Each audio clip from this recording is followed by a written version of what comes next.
Sino ang tunay na may sala? Ako? Siya? O baka ikaw?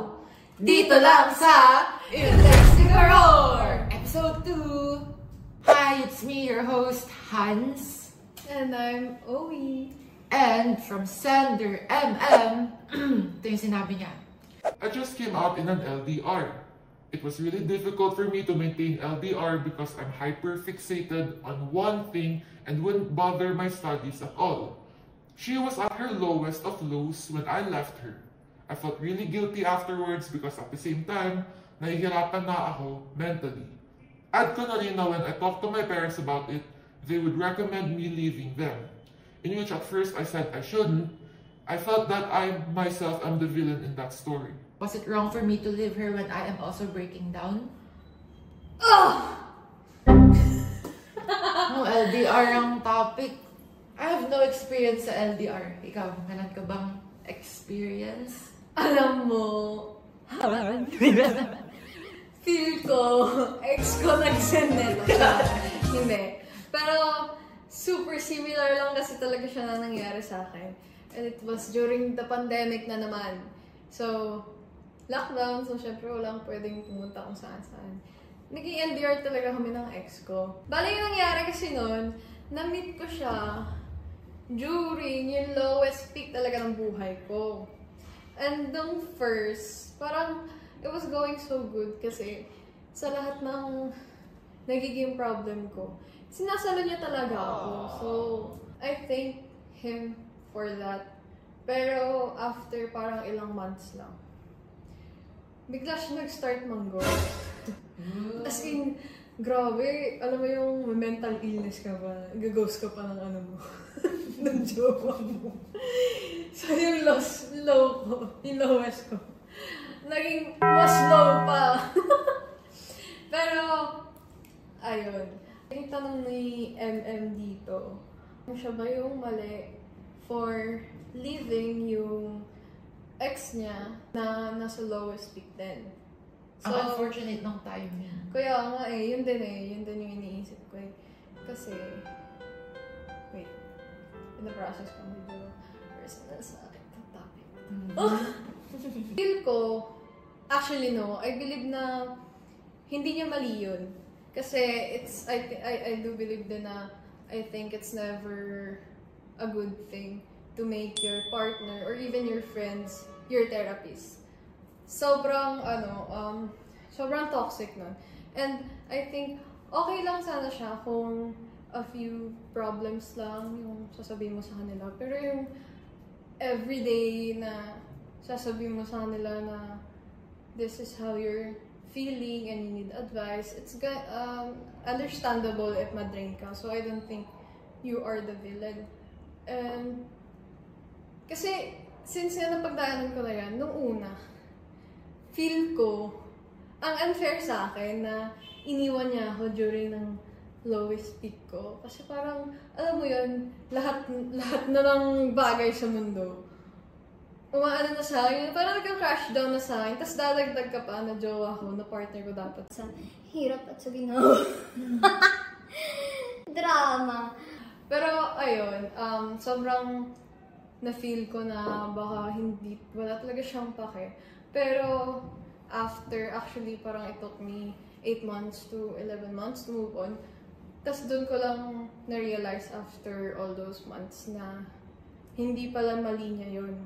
Kasi inaamin ko sa sarili ko na mali ko rin na masyado akong umasa sa kanya. You should never do that to someone you love. Alam mo yung you're bringing them down with you. Parang, ang heavy naman nun.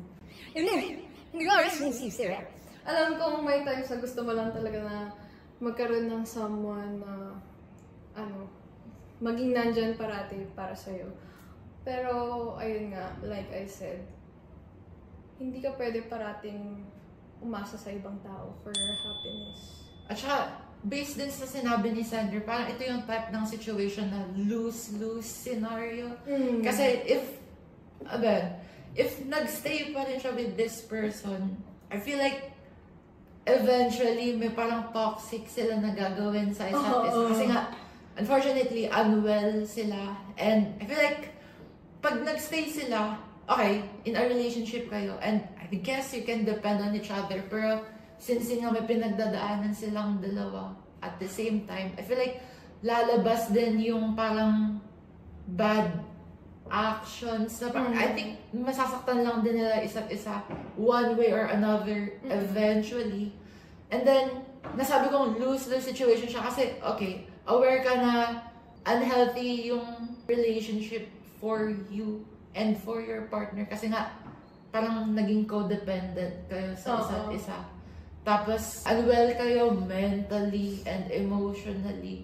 Lose situation na nakapag-break siya, pero at least parang ito mas nag-cut, ewan ko, I don't know, madali lang sabihin sa akin kasi hindi ko pa na-experience yung na-experience niyo, pero I think mas okay na tong nag-hiwalay, parang now, kasi sa i-delay pa yung eventual na parang break up, tapos mas malala pa pala yung, parang mas maging hate niyo pa yung isa't isa. Pag humaba pa lalo yung relationship, I don't know. Parang mapoprolong lang yung yung hindi niyo maiiwasan. Kasi if you guys are still mentally unstable, kahit pa itry nyo nang itry, in the end, kung hindi pa talaga kayo okay mentally, yung relationship nyo, magka-crumble lang yan, magka-crumble hanggang sa wala na kayo ma-pick up pieces.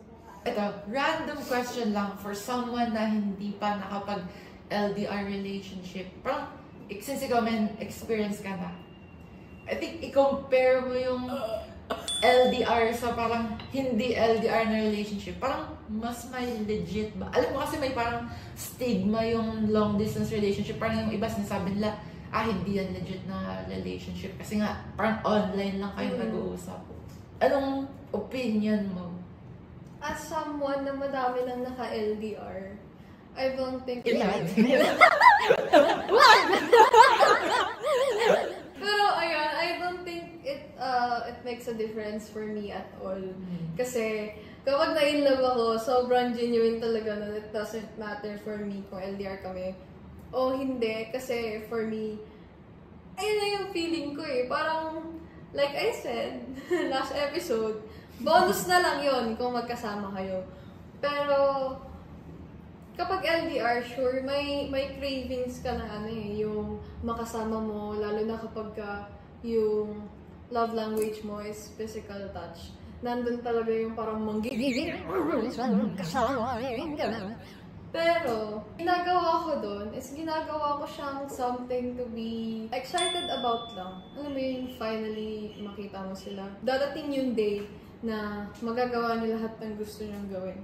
And, yeah, just make yourself excited about it. Don't dwell on it kung hindi kayo nakikita or nakakasama or what.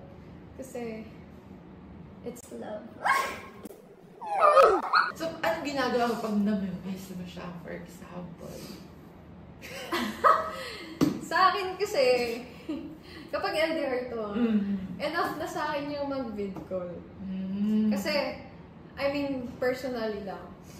Quality time kasi yung love language ko, main love language ko. So, kahit anong gawin namin, basta kasama ko siya, okay lang. So, kung may mga LDR couples, huwag kayong manghinaya. Dadating din yung oras na magsasama kayo. So, stay put lang kayo dun. Maniwala lang kayo sa pagmamahalan nyo. And, trust your partner. Ito ako din dito sa entry ni Sender.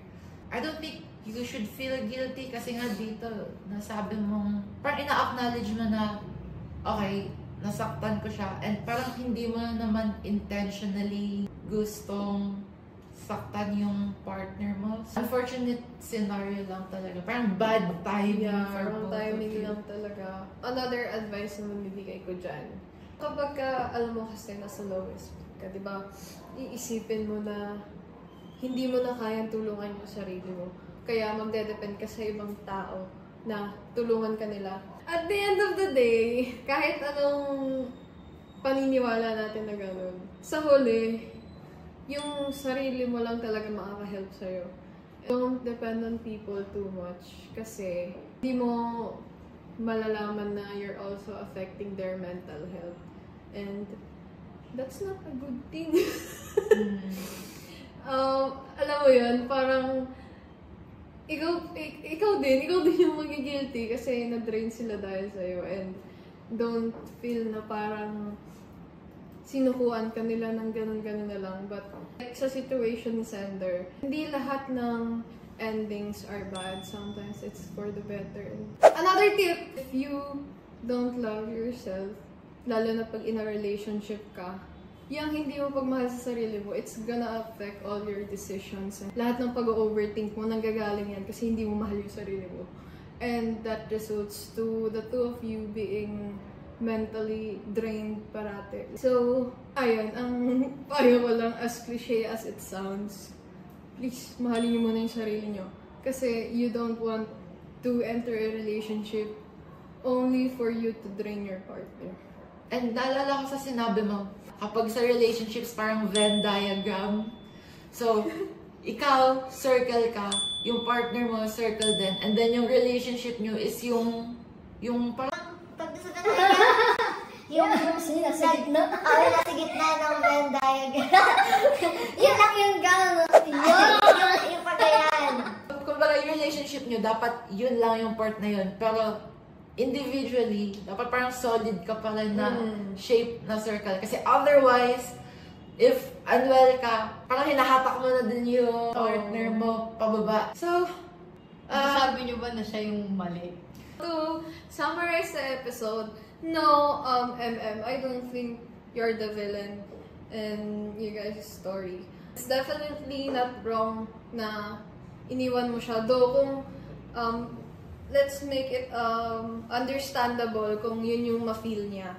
Kasi, ayun exactly. Understandable naman kung ma-feel nung partner mo, nung past partner mo, na ikaw yung villain. Pero, tandaan mo lang sa sarili mo na you're not. Kasi, it's also important to, above anything else, prioritize your mental health.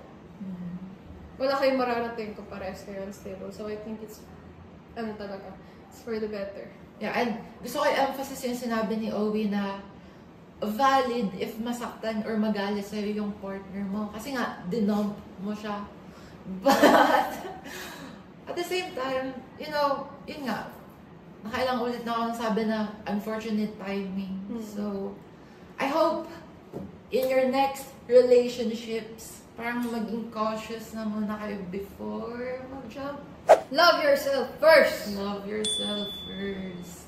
How the hell can you love somebody else? Can I get an amen?